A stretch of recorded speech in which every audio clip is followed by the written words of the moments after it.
Hello everyone, welcome back to another episode of The Analyst for 22nd August 2023.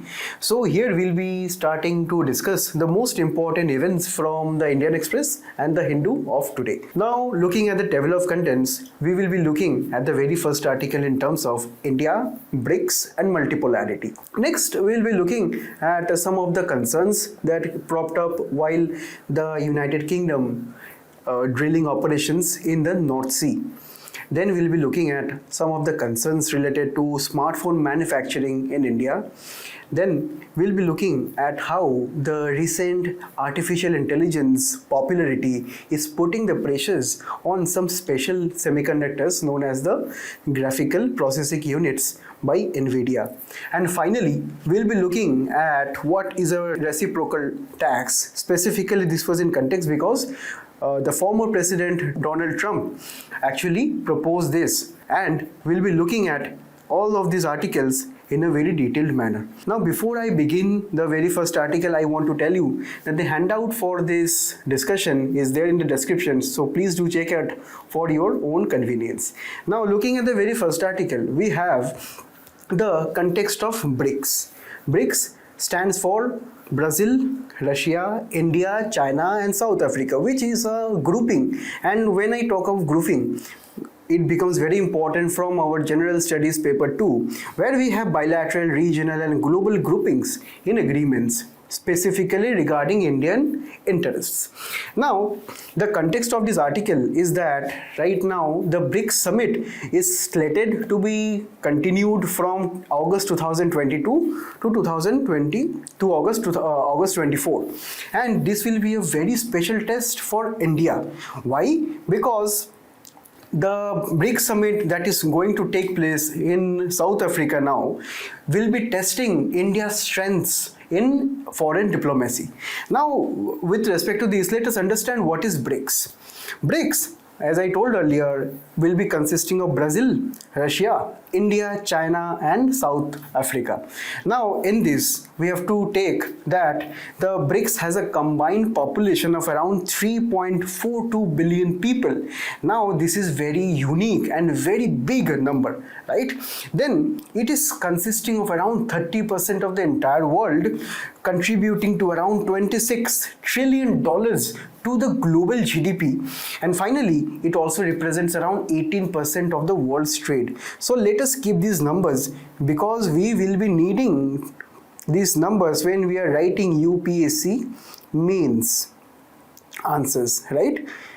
So we will be requiring to write these answers, and in introductions we can use this data whenever we have a question on BRICS. Right now, before going into the intricate details, let us discuss some of the basics about BRICS. Now, BRICS, this word did not exist in this manner earlier. Actually, in 2001, two economists by the name of Jim O'Neill and Rupa Purushothaman, actually they recommended this name of BRIC. They used BRIC for Brazil, Russia, India and China. They, in their paper of building better global economic BRICS by 2050, by this they propose that these will be the countries in 2050 which will be having a great economic, political and social influence on the global arena. These countries, according to these economists, back in 2001, they predicted that they will be the future torchbearer of the entire world. And in this, for the first time, these countries met on the sidelines of United Nations General Assembly in 2006, and the leader of these four nations actually informally met and discussed among the possibility of a future grouping. So in 2009, in the backdrop of global financial crisis, when the entire world was kind of embroiled in this global financial crisis, the four countries, the Brazil, Russia, China and India, they thought of creating a unique grouping from which they will be trying to shield themselves from the global economic financial crisis which was going on. And this was a crisis that typically hit the Western countries, the Western Europe and the US and the Americas. So they thought that why not we form a economic, a political grouping between ourselves so that we can take decisions for ourselves. And also we have to understand we are the countries, we all are the countries here that belong to the global south. And the global south is a particular term we use for not according to the say northern and southern hemisphere of the world. We use the term global south for to represent those countries which are behind in development compared to the western countries.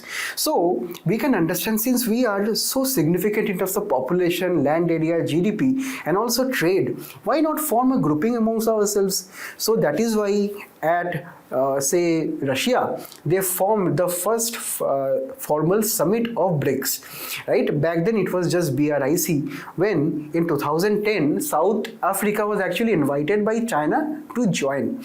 No, so in China, the South Africa joined, and it became BRICS. Then in 2011, the BRICS formed a BRICS forum where this forum actually will be working as a social, cultural activity to promote between these countries.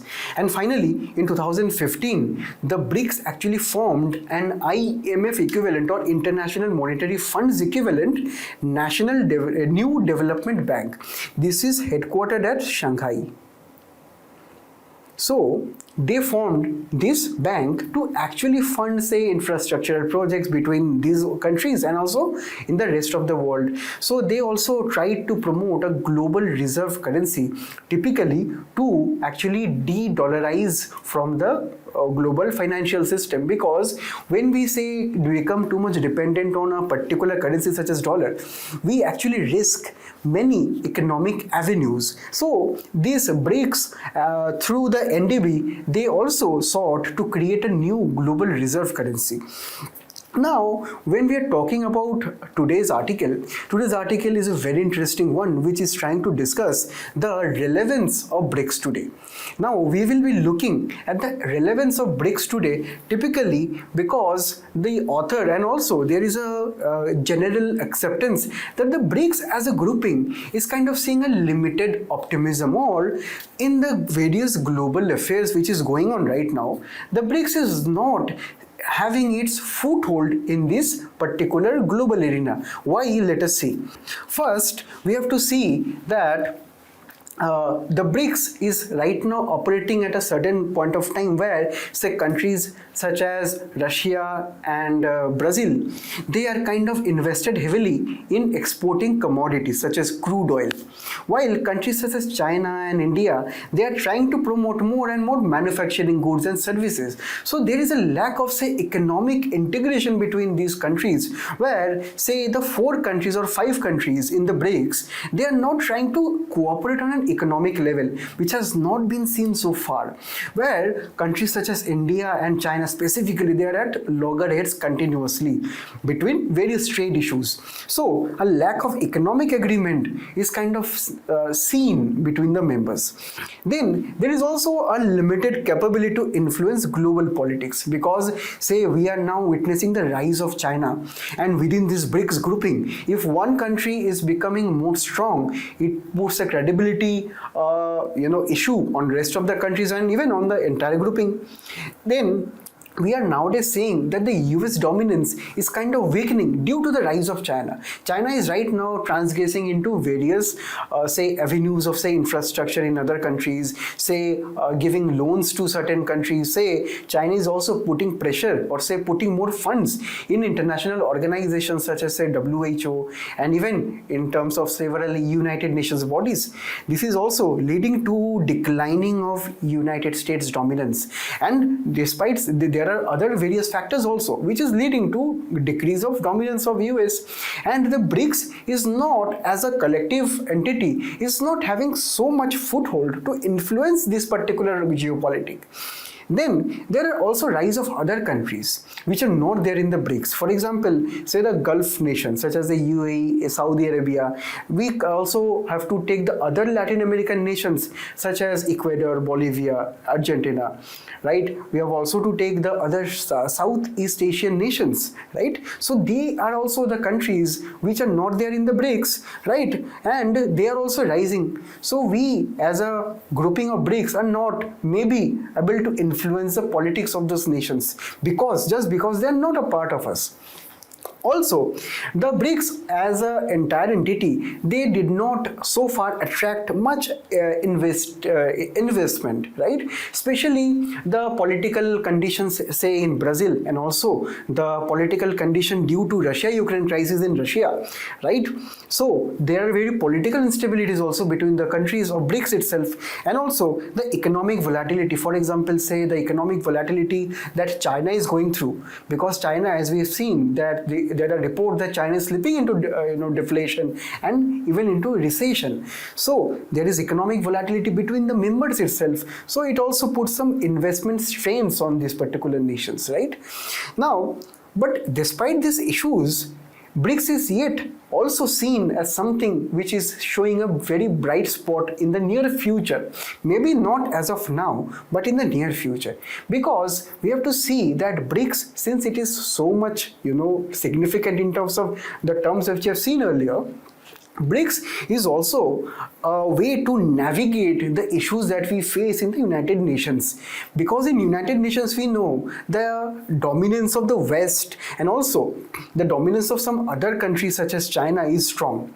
So if we say collaborate on a platform such as BRICS, we can also say try to balance the United Nations also. Then also there are many countries, as we can see in this map here, right? There are many countries in say North America, South America, most of the African nations who are aspiring to enter into the BRICS. There are around 40 plus countries who are aspiring to enter into BRICS. So this itself shows that BRICS is no longer irrelevant. It is still relevant. It is just that it is facing some issues as of now, right? So with this, we have to now move from the global context and come to our Indian context here. Now, India, we know India wants to achieve something known as a multipolar world. Now, multipolar world typically means that any particular country or any two countries such as say US and China, they should not become so much powerful that they become the two poles of world or say one pole of the world. For example, say when the USSR was disintegrated in the 1980s and 1990s, right? It led to the unipolar world because US was dominant back then. Now, when global financial crisis took place, it is the China that is seen becoming more powerful relative to US. Now, what about the future?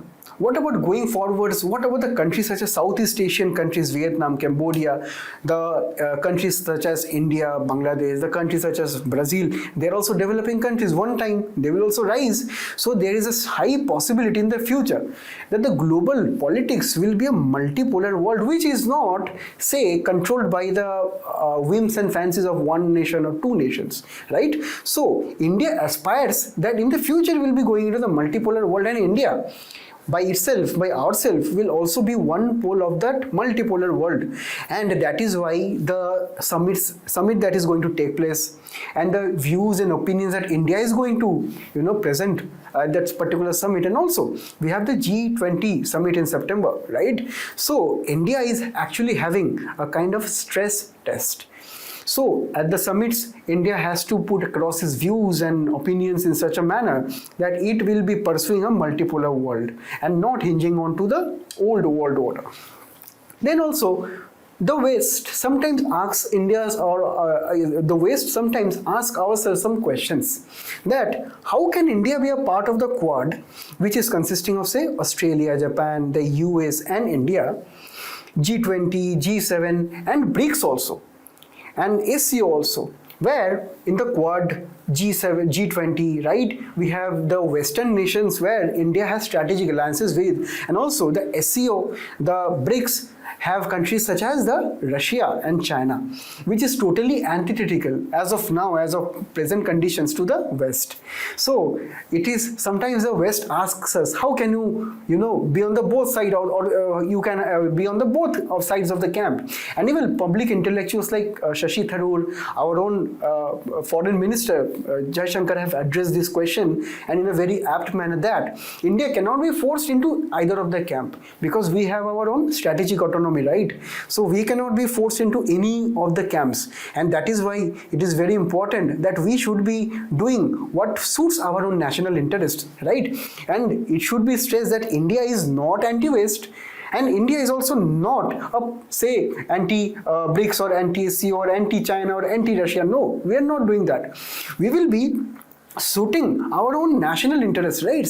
And also we will be on the side which is more ethical also, right? So this is India's stance, and this is India's also role in the future multipolar world, that we will be not sticking to any one camp, right? Then there are emerging geopolitical fault lines, such as the Russia-Ukraine crisis, right? The Russia-Ukraine crisis actually has, divided the entire world into two camps. One side, the Ukraine side, or say the pro-West side, which advocates that we should be trying to defend Ukraine and Ukraine's autonomy, right, which is a very fair stand, and also India agrees with it. On the other side, Russia also views that the West is transgressing through organizations such as NATO, through organizations, even sometimes the United Nations. And also India should also be taking their side, because both of them are kind of correct. There is no black and white in international politics, right? So India should try to balance, New Delhi should try to balance this particular geopolitical fault line, and if possible must be trying to bridge this gap, right? And India must also be aware of the fact that creating groups, right? Say one group is led by the US, another group is led by China. We can never have a impartial and fair grouping in this manner. If we create blocks, right? If we create blocks which are competing between themselves, the bloc such as the Western bloc is competing with China. The Chinese bloc, such as the groups related to China, they are also competing with the West. We cannot have an impartial grouping bloc. For example, let us imagine the BRICS. In the BRICS, China has become very powerful. Now it will be trying to do what? It will be trying to influence its policies on Russia, on Brazil, right? And also there is other bloc on the side, for example the G7, which is kind of dominated by the US. So these two blocs, can they be neutral? They will not be, right? So India has to understand that there is a danger of falling into the traps of blocs, and if we do not see evolve in this new international system, we will be falling into this trap. So New Delhi's role in this BRICS, in this summit, should be also to address this issue of this bloc, right? And also China, if we will be expanding the BRICS, China will definitely be trying to influence, and that is why India also will be trying to propose its own views and own opinions in a very strict and strong manner, right? So we should not be viewing the expanded BRICS as anything bad, but we should be also countering China's influence in that. Also, moving forward, what should India do? India always understood that it is the equitable global governance that will eventually lead to a multipolar world, right? For a multipolar world, we need equitable and global governance, and this should be it. But this multipolar world does not mean that we are undercutting anyone, right, and undermining our own national interest. It should be an equitable one, right? And finally, our presence in the BRICS, our presence in the SCO is balancing China's interests, right? India, which is huge population, which is huge economic interests, and also let me tell you, India is only the developing country in this entire grouping whose GDP is actually growing. Apart from that, all of the countries are kind of slowing down, right? So India has a good influence in this. And finally, when the grouping will be expanded, for example, say 40 countries are trying to expand into the BRICS. So India must also welcome them with open heart and not alienate them, right? So this is the way forward in this particular issue. Now, when we discuss the next issue, let us come to the concerns that the people of the United Kingdom and also people all across the world are having with a particular project in the United Kingdom, right? They are trying to drill in the North Sea, right? Now, this is very important. Why? In GS3 we have something known as environmental pollution and degradation. Now this topic pertains related to that only, and the context is that I already told the UK is planning to begin drilling operations, particularly to say extract oil, natural gas, right, in this area of North Sea. Now we must understand where is North Sea, because sometimes UPSC will definitely be asking you questions in prelims ki tell the countries surrounding the North Sea. So let us see where is North Sea. So North Sea is this particular area, right?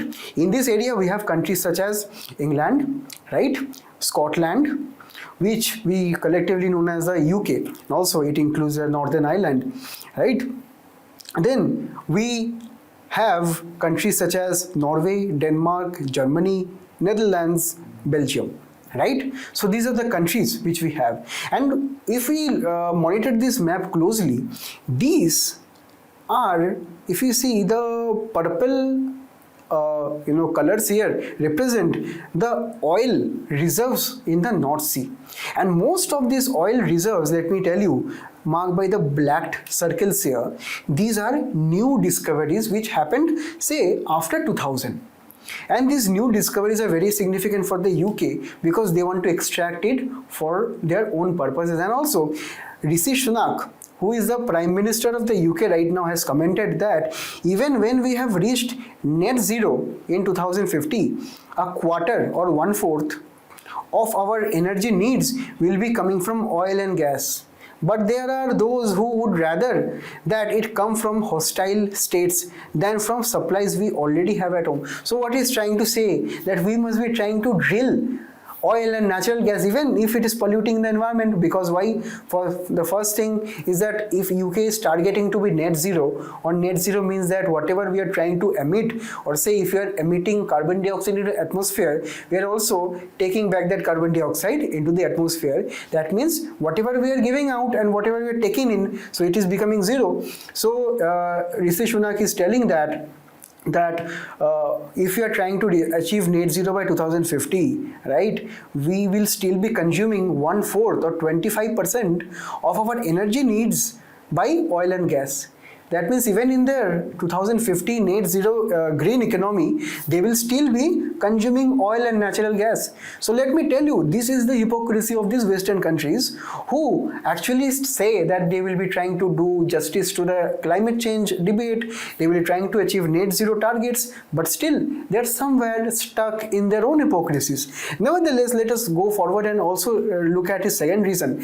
He is telling that if we have oil in our own North Sea, why should we say import oil from countries such as Russia, who is say involved in a conflict with the West? Why should we import say oil from say Iran, which also the West has a problem with? So citing these reasons, right, UK is trying to do more drilling, and they are citing that in 1958 we signed the Geneva Convention on Continental Shelf.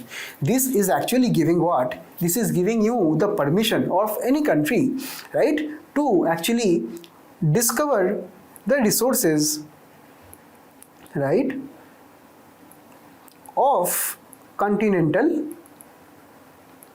shelf. Now, continental shelf will be consisting of resources like natural gas, oil. It will be also consisting of some polymetallic nodules, right? Some rare earth materials. So, the continental shelves are actually the economic, say, territory of a particular nation. So that is why we should be trying to excavate, say, resources from that particular place. So according to this Geneva Convention, the UK is, trying to excavate this North Sea and, say, resume oil and drilling operations.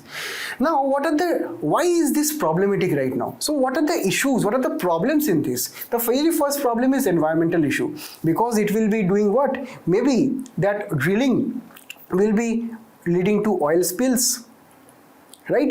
Maybe that drilling will be employing some cargo ships which will be polluting say carbon dioxide into the atmosphere, and this will be leading to more and more greenhouse gas emissions.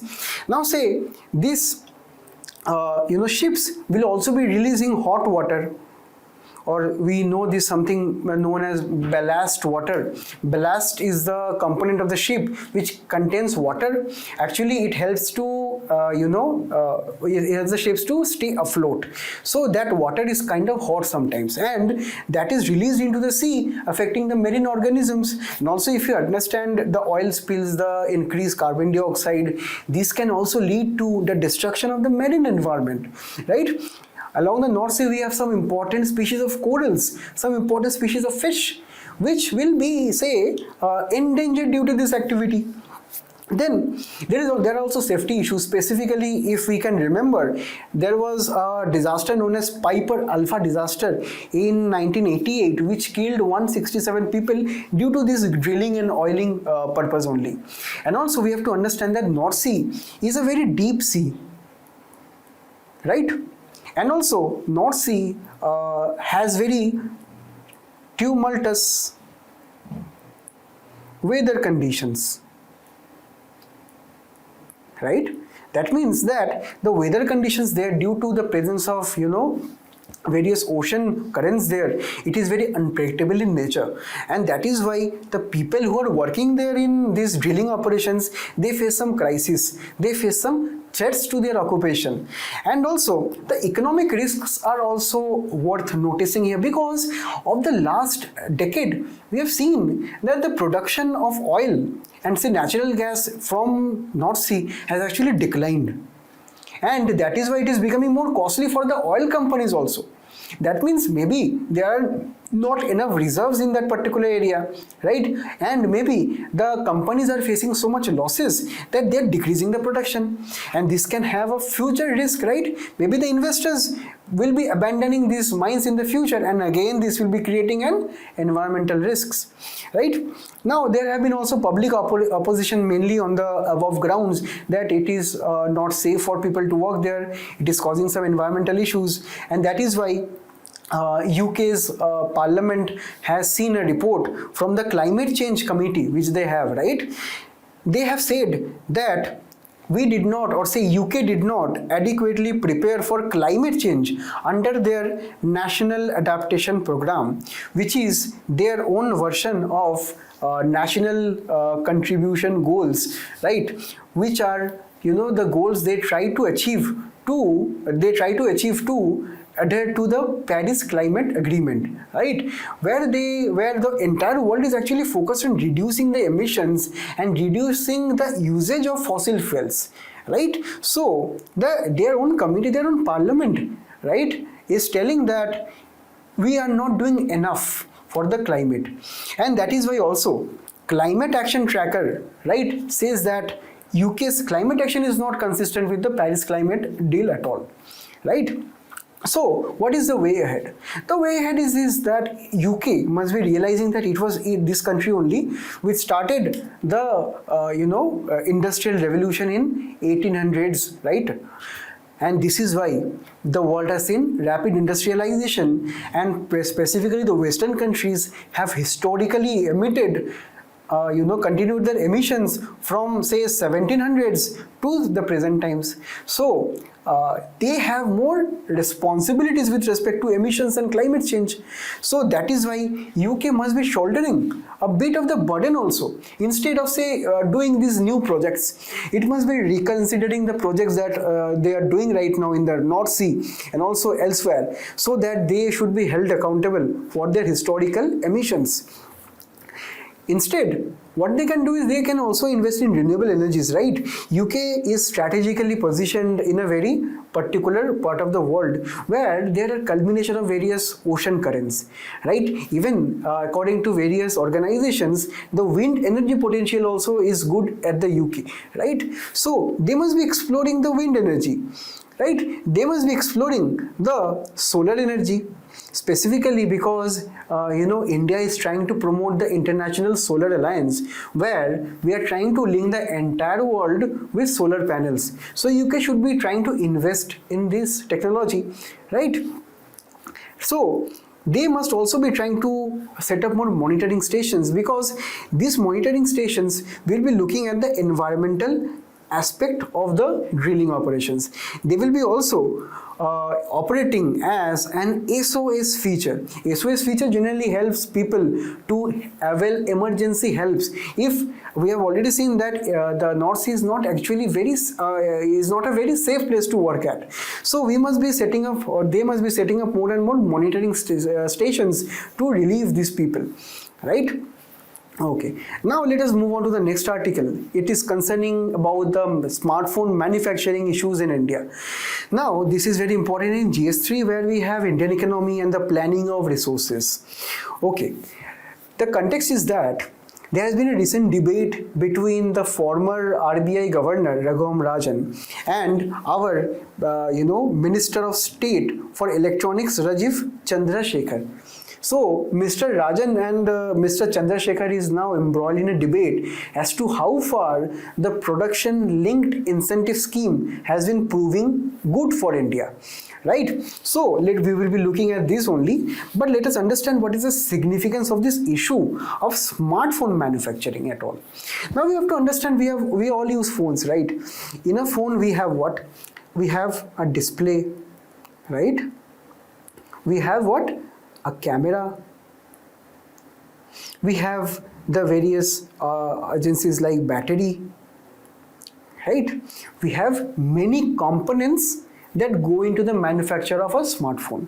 So smartphone is not automatically say produced from any one single entity. It is a culmination of many components that make any particular smartphone, or for that matter for laptops, for cameras, so we have various components.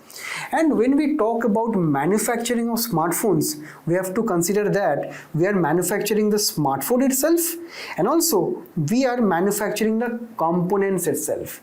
And that is why we have to understand the significance of manufacturing lies in this only, that manufacturing is creating a multiplier effect, right? It is creating a effect of say investing 1 rupee into our economy, right, into manufacturing activities, and the output or the jobs that are created out of that particular rupee. And it can only be created if we are doing the entire manufacturing in India itself. Now what happens, let me tell you, is that manufacturing specifically with respect to say a smartphone, for example take iPhone. The iPhone is actually designed at California in the US. So everything related to patent, branding, marketing, it is done from the US.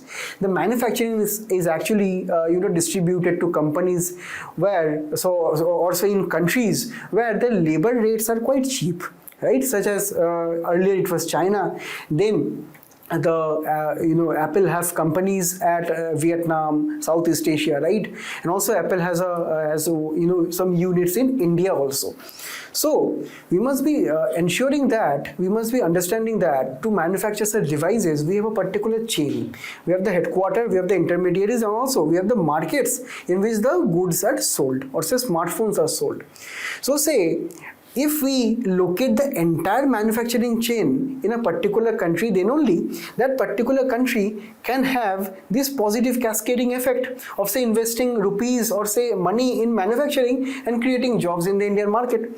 So we have to understand that this is the benefit that a country can get.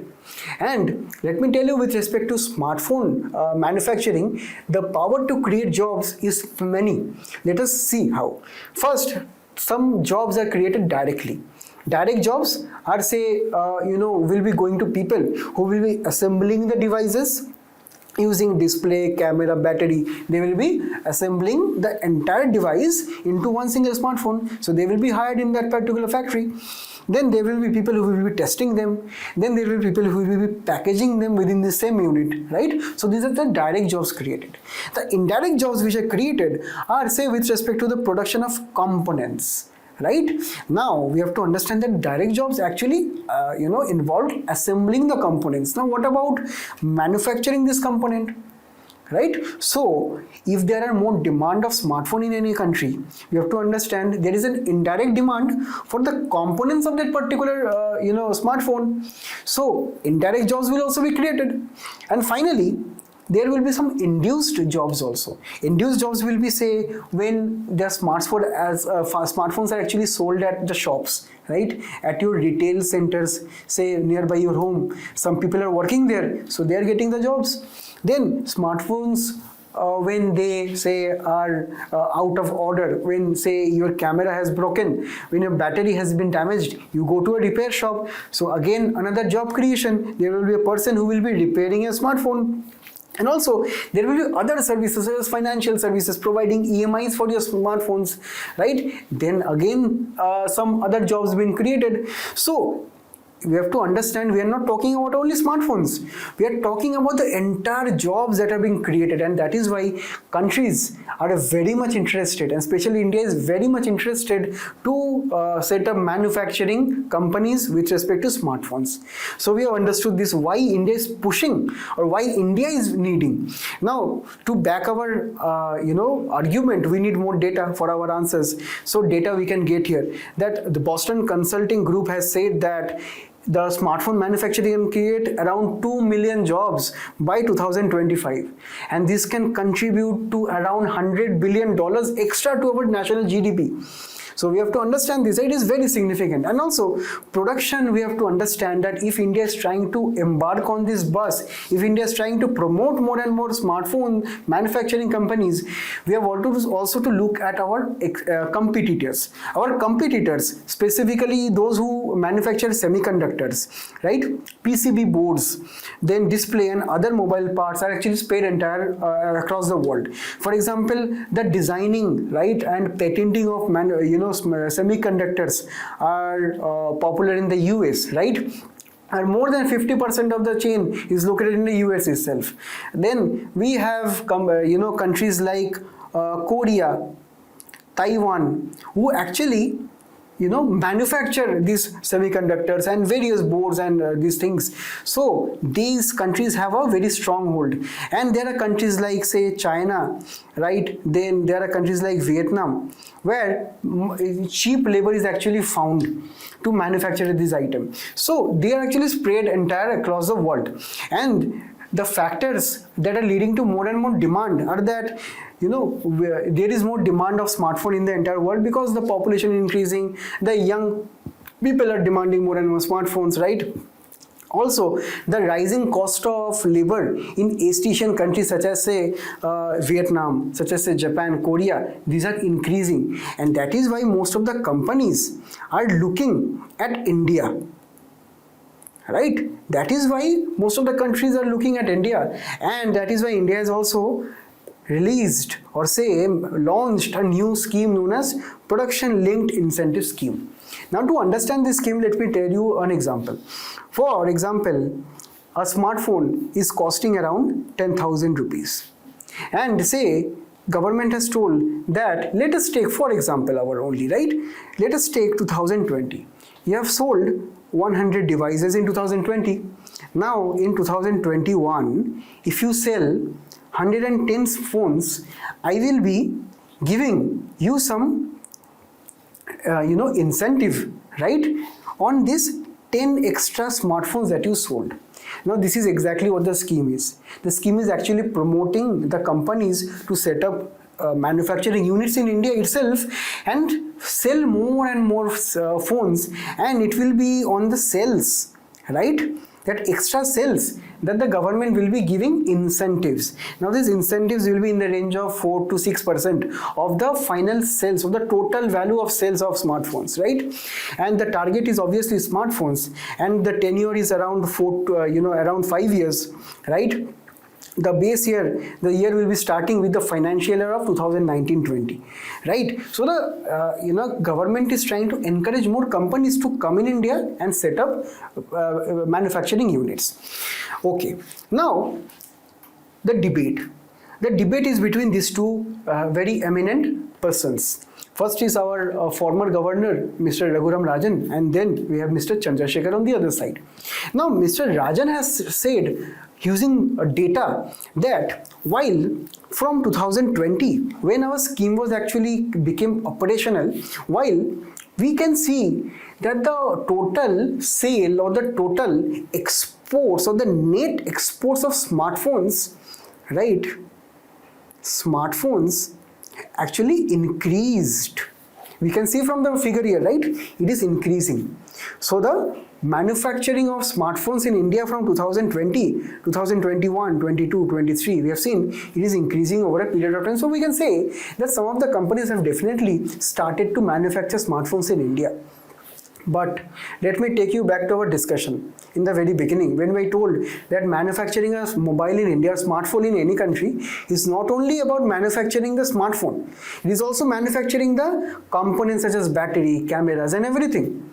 So what he has observed, what Mr. Rajan has observed is that while India is producing more smartphones and exporting them, we are not making them ourselves. That means we are not making those components ourselves, because we can see if we can take the entire components, final mobile phone, semiconductor, display boards, we are actually importing more. We are not exporting anymore. We are exporting finished smartphones. This is correct. But we are not producing the components in India. We are becoming more and more import dependent, right, on countries such as Japan, US, China for components such as say display boards, cameras, batteries, right? So we are becoming more and more import dependent, and this is not a very good sign, because we have seen that we are not creating then indirect jobs. We are creating say direct jobs, but indirect jobs is also a very good thing to do. So we are not creating that. And here Mr. Chandrasekhar is objecting that this PLI project will take some time, right? Will be taking some time. These projects generally are some, a long gestation period, such as 4 years, right? So it will be taking some time, definitely. And also, we have to understand not all components or say devices are actually imported only for smartphones. They are also used for producing say cameras, laptops, right, tablets. So not all cameras will be used in smartphones. They will be also used in tablets and laptops, right? But Raghuram Rajan said that even then, right, even then, if I consider even 60% of the total imports of say PCB board, display boards, then also we are seeing some shortfalls of export. So this is again not a good idea. So what should be the way ahead in this debate? The way ahead in this debate is that India should definitely trying to promote more and more PLI scheme and participate in global value chains, because it is the good way to do. And definitely it will be taking some time for the project results to show. It is true that the minister has spoken that it will take some time, so India should wait for now, right? And we should be also trying to consider the opportunity cost of missing this bus. If you do not do this right now, then someone else will do it, right? Then the countries, the companies such as Apple, Samsung, they will be rushing to those countries, not coming to India. So we should be considering that opportunity cost also. Right. Now, when we talk about the next article, we are again talking about some technological things only. We are talking about Nvidia's GPUs. Specifically, we are talking about the H100 GPU, which is actually short in supply in the world right now. Now, what is it? Now, for example, we have seen the various websites or chatbots like ChatGPT, Google Bard, right? These are some AI websites, and these are seeing a huge boom, accepted by the consumers. But do you know that they are actually being driven by some graphical processing unit known as H100. These are high-end GPUs, or these are high-end graphics card, I can say. For example, some of you may have played games, right, when you were kids, and even you may be playing them right now. We can see that this is the example of Fortnite, right? Now we are using GPU here, and we are using the embedded, or say the built-in graphics of our CPU.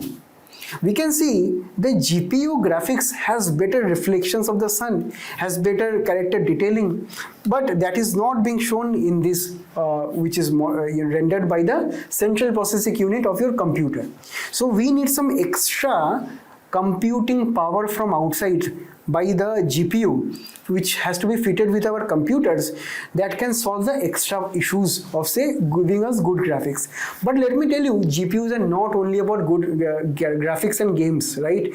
It is also about processing power through the CUDA or CUDA. CUDA is actually a particular program that, say, specifically in Nvidia has envisioned, which can create parallel programs, and these parallel programs can contribute to each other, and this can lead to more computing power.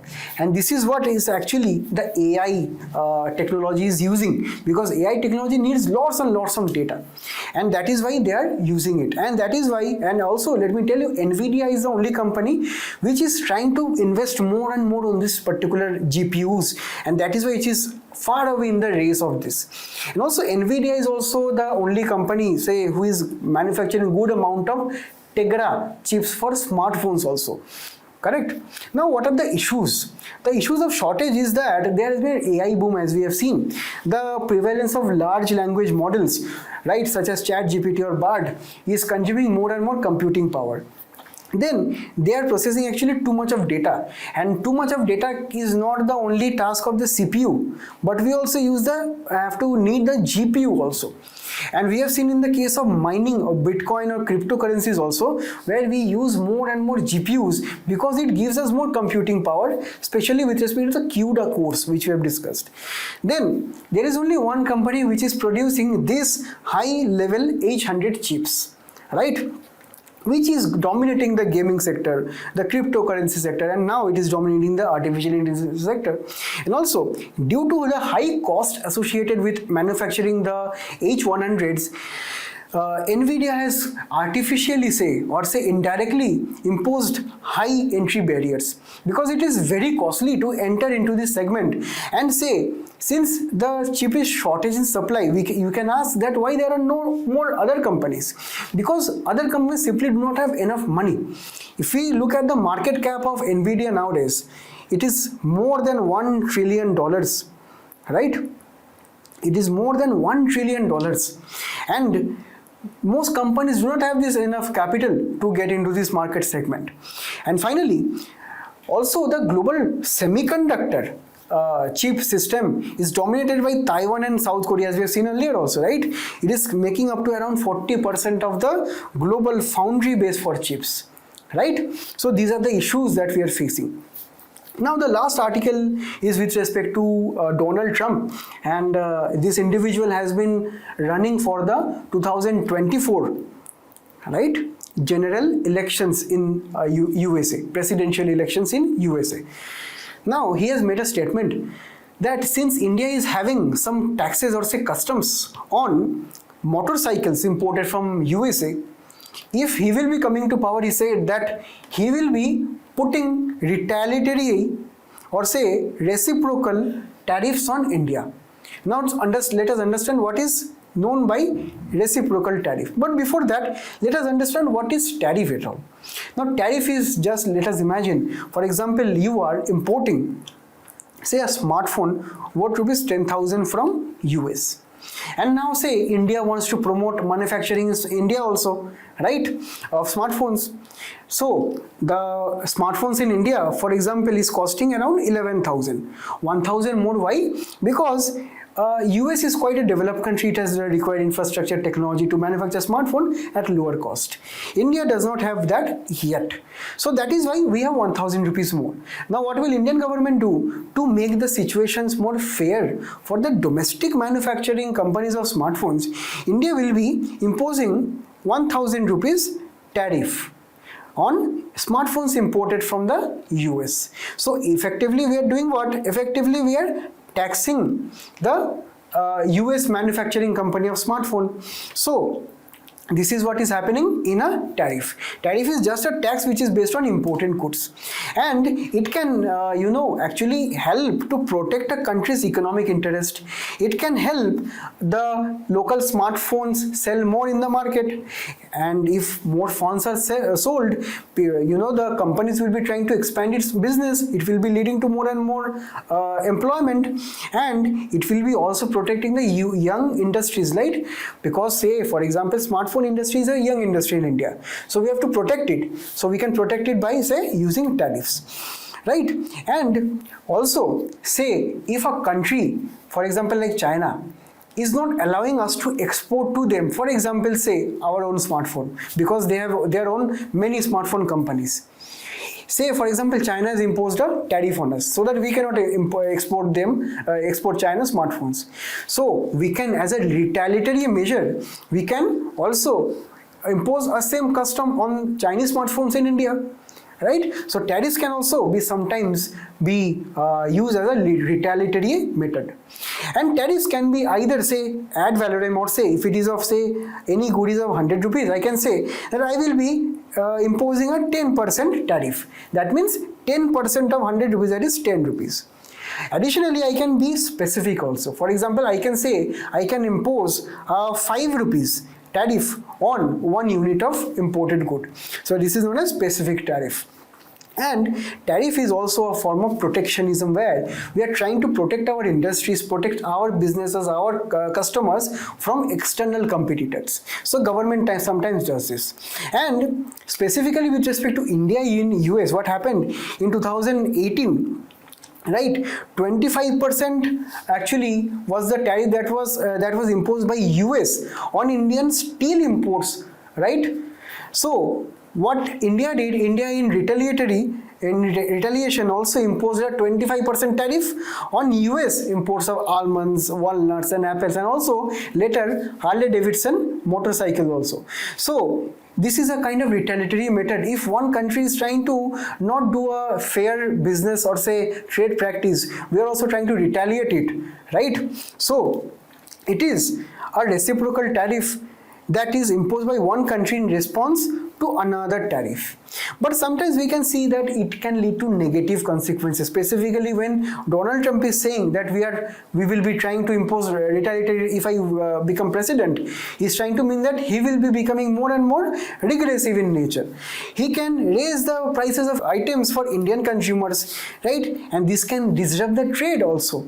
And finally, as we have seen the case between US and China, this is a trade war which is going on between these two particular countries, and specifically due to reciprocal taxes, right?